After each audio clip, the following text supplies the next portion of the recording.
তোমার পথে কাটা হয়ে আমি এবার থাকতে চাই না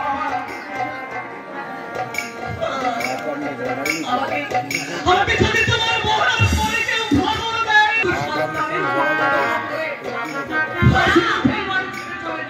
আমি বলছি তুমি যাবে না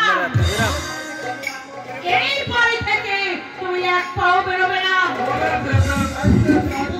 কেন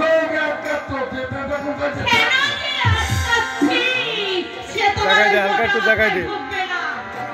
ও যদি এই বাড়ি থেকে চলে যায় তাহলে লোকে বলবে বিয়ের পর নন্দী গোছাই একটা ভেড়া বলে গেছে বউয়ের মাথায় ওঠে আর পড়ছে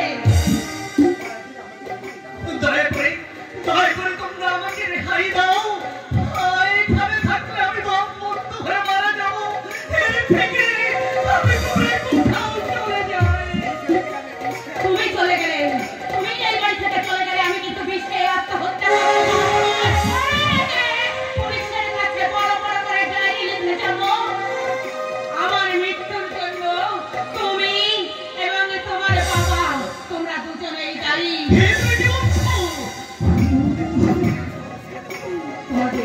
তোমাদের বাপ ছেলে দুজনকে আমি এত সহজে ছেড়ে দেবো না আমার জীবনটাকে নিয়ে ছিনিয়ে ফেলেছো তেমনি ভাবে আমি তোমাদের জীবনকে পিছিয়ে তুলবো কথাটা মনে রাখলে আমি খুশি হব জায়গায় যাও বাবা রে কি ডাইনির পাল্লায় পড়েছিলে বাবা